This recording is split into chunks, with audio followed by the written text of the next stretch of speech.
চিঠি এলো চিরকুটে, আধো আধো ঘুমে রং রুটে, আসমানি কোনো বন্দরে অজানায়।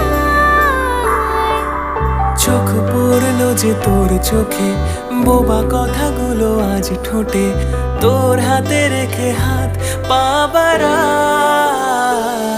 ঠিক এভাবে গল্প হোক, তোর দু চোখে রেখে চোখ। ঠিক এভাবে গল্প হোক, তোর দু চোখে রেখে চোখ। এই মরশুমে শুধু তোর আমার গল্প হোক। এই মরশুমে শুধু তোর